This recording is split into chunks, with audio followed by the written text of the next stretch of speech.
Hello everyone. तो इस video में हम बात करेंगे कि भारत की नागरिकता को किस तरीके से प्राप्त की जा सकती है और अर्जित की जा सकती है और किन आधारों पर हम अपनी भारत की नागरिकता को खो सकते हैं या उसे समाप्त किया जा सकता है। इस पर वीडियो हम नेक्स्ट वीडियो में बात करेंगे। क्योंकि ये वीडियो जो है मुझे लगता है 5-7 मिनट का हो जाएगा।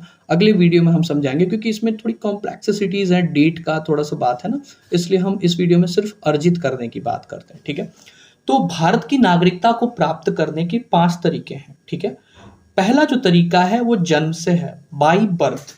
कोई व्यक्ति भारत का नागरिक बाई बर्थ हो सकता है। ठीक है, दूसरा है वंशानुगत, तीसरा है बाई रजिस्ट्रेशन, पंजीकरण के द्वारा, चौथा है देशीयकरण और बाई नेचुरलाइजेशन, और पांचवा जो है वो क्षेत्र सम्मिलित होने पर इन कॉरपोरेशन ऑफ टेरिटरीज। ठीक है, तो अब इसके हम अंदर की बात करेंगे कि क्या क्या प्रोविजंस हैं। Okay, so let's start with the first one, that is जन्म से नागरिकता कैसे मिलती है। तो कोई व्यक्ति जो 26 जनवरी 1950 के बाद, ठीक है, उस तारीख से पहले या उसके बाद 1 जुलाई 1987 से पहले तक, मतलब 26 जनवरी 1950 से 1 जुलाई 1987 के बीच में जन्मा सभी व्यक्ति भारत का नागरिक होगा। ठीक है, अब क्या आता है आगे बात, 1 जुलाई 1987 के बाद लेकिन 2003 से पहले, ठीक है, कोई बच्चा अगर जन्म लिया है तो भारत का नागरिक होगा यदि उस दौरान माता पिता में से कोई एक भी नागरिक भारतीय नागरिक होगा तो। ठीक है, मैंने पहली बात कही कि 26 जनवरी 1950 के बाद और 1 जुलाई 1987 के पहले जन्मा प्रत्येक व्यक्ति भारत का नागरिक होगा। इसका मतलब ये नहीं कि 26 जनवरी 1950 से पहले का जो नागरिक होगा वो भारत का नागरिक नहीं होगा, वो भी नागरिक होगा। लेकिन 26 जनवरी 1950 के बाद 1 जुलाई 1987 के पहले जो भारत में व्यक्ति जन्मा होगा वो एब्सोल्युटली भारत का नागरिक होगा। ठीक है, 1 जुलाई 1987 के बाद 2003 के पहले, ठीक है, जन्मा प्रत्येक बच्चा भारत का नागरिक होगा यदि उसके माता या पिता में से कोई भी एक भारत का नागरिक अगर होता है। दोनों होंगे तो वैसे भी हो जाएगा, इनमें से कोई अगर एक होता है तो वैसे भी भारत का नागरिक होगा।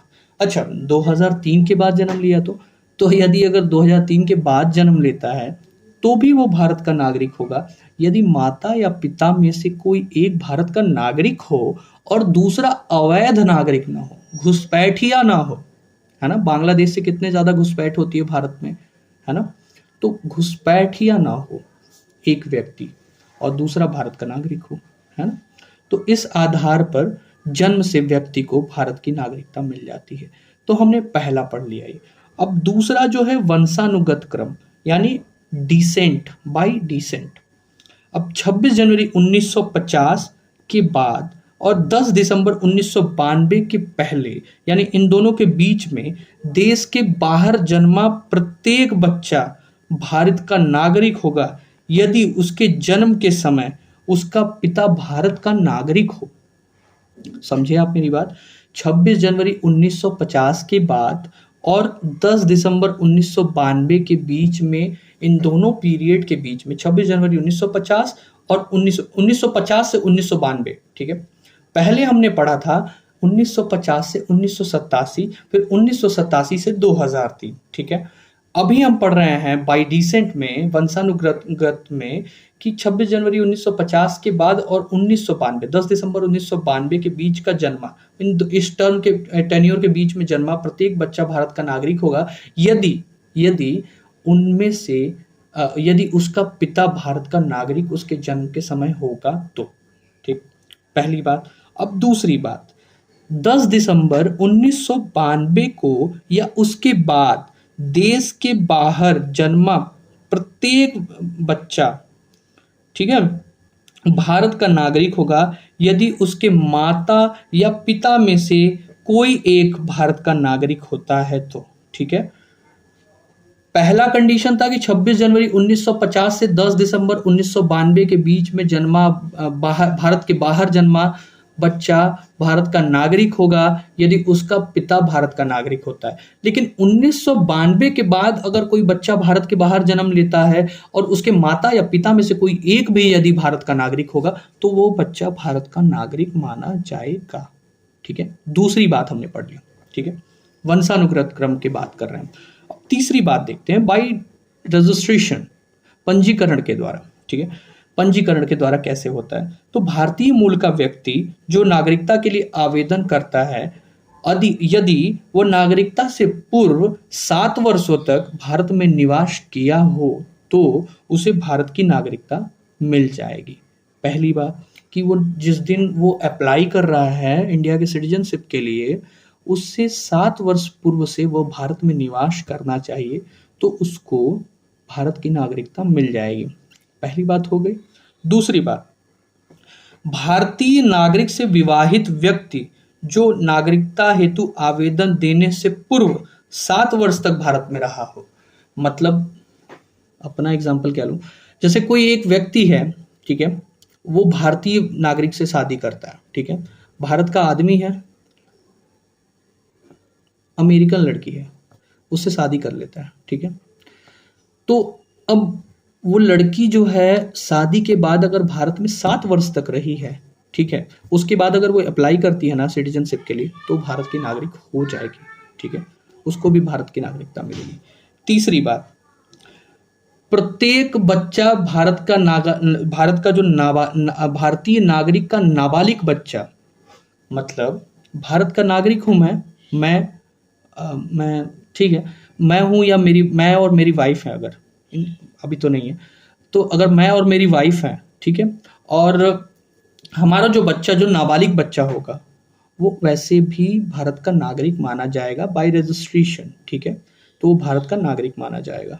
ठीक है, अब हम बात करते हैं देसीकरण के द्वारा, बाय नेचुरलाइजेशन। ठीक है, अब देखिए इसमें ना बड़े ढेर सारे प्रोविजंस है और ज़्यादातर आप देखते होंगे ना जो इंडिया की सिटीजनशिप लोगों को दी जाती है ना, इसका सबसे ज़्यादा यूज़ किया जाता है इसमें, क्योंकि कई ऐसे प्रावधान हैं जो जानना ज़रूरी है। देखिए पहला प्रावधान क्या कहता है, मैं इसलिए देख के पढ़ा रहा हूँ कि कुछ चीज़ें छूट ना जाए। ठीक है, तो पहली बात कह रहा है कि देसीकरण में किसी व्यक्ति को भारत की नागरिकता मिलेगी जब संबंधित देश एक निश्चित अवधि तक निवास किया हो, संबंधित देश में एक निश्चित समय तक यदि वो निवास किया हो। ठीक है, दूसरा बात, किसी ऐसे देश का नागरिक न हो जहां हम अपने नेचुरलाइजेशन के बिहाफ पर सिटीजनशिप नहीं देते हैं। जैसे पाकिस्तान का कोई नागरिक है, हम नहीं देते हैं उसको नेचुरलाइजेशन के बेसिस पे, हम उसको नागरिकता नहीं दे सकते हैं। ठीक है, तो पाकिस्तान का नागरिक नहीं होना चाहिए। तीसरी बात, अन्य देश का नागरिकता अगर त्याग करके भारत की नागरिकता को ग्रहण करे तो भी हम उसको नागरिकता दे सकते हैं। ठीक है, तो ये देसीकरण का था कि यदि वो मान लो कनाडा का नागरिक है और कनाडा की नागरिकता सिटीजनशिप छोड़ करके भारत की नागरिकता ग्रहण करना चाहता है तो हम उसको नागरिकता प्रदान करते हैं। चौथी बात, 8th स्केड्यूल, हमारे संविधान की जो 8वीं अनुसूची है ना, 8th schedule of the Indian constitution talks about their should be 22 scheduled languages. अगर कोई व्यक्ति इन शेड्यूल 22 जो शेड्यूल लैंग्वेजेस हैं इनमें से किसी एक का भी या एक से ज़्यादा का भी अगर वो ज्ञाता है तो उस आधार पर भी उस व्यक्ति को भारत की नागरिकता प्रदान की जाएगी। ठीक है, ये बात हो गई। कोई व्यक्ति अच्छे चरित्र का है, जैसे नेल्सन मंडेला का देखिए आप, भारत को नागरिकता दिया, भारत की नागरिकता उनको प्रदान की गई, वो एक अच्छे चरित्र के व्यक्ति हैं, तो उनको भी इसी बेसिस पे सिटीजनशिप मिली थी। ठीक है, तो भारत की नागरिकता प्रदान की गई।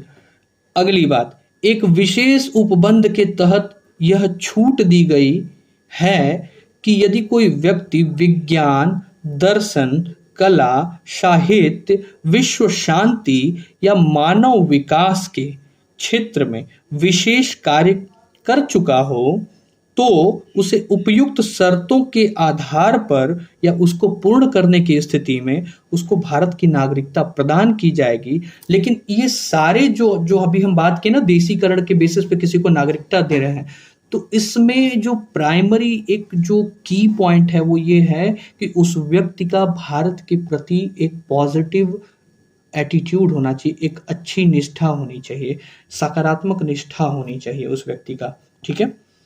अब अगला है जो 5th नंबर है, वो क्षेत्र के सम्मिलन यानी इनकॉर्पोरेशन ऑफ टेरिटरी। मान लो कल को हमने हमला किया और चाइना को ही एक्वायर कर लिया, चाइना को ही हमने कब्जा में कर लिया, अपने कब्जे में कर लिया, तो चाइना का सब नागरिक जो सारे नागरिक जो होंगे ना वो भारतीय हो जाएंगे। Just for example I am giving this, हालांकि बहुत मतलब एक्सट्रीम बोल गया मैं। तो अगर मान लो किसी एक पर्टिकुलर लैंड पे हमने हमला किया और हमने उसे एक्वायर कर लिया, तो वहाँ के जो नागरिक होंगे ना वो भी भारत के नागरिक हो जाएंगे और उनको जो सिटीजनशिप दी जाएगी इसी बेसिस पे दी जाएगी। ठीक है। क्षेत्र सम्मिलित होने के कारण उनको भारत का नागरिक माना जाएगा, उनको भारत की नागरिकता प्रदान की जाएगी। तो मैंने 5 आधारों पर बात किया आपसे। पहला मैंने बात किया जन्म के आधार पर नागरिकता दिया जाना, दूसरा वंश के आधार पर, तीसरा बताया बाय रजिस्ट्रेशन पंजीकरण के द्वारा, चौथा मैंने बताया देशीकरण के द्वारा, और पांचवा मैंने बताया कि क्षेत्र को सम्मिलित कर लेना। ठीक है। तो ये 5 आधार पर किसी व्यक्ति को भारत की नागरिकता प्रदान की जा सकती है। ठीक है। अगली वीडियो में आपको बताऊंगा कि कैसे भारत की नागरिकता की समाप्ति कैसे होती है। ठीक है। तो इस वीडियो में इतना ही। Thank you so much for watching till now.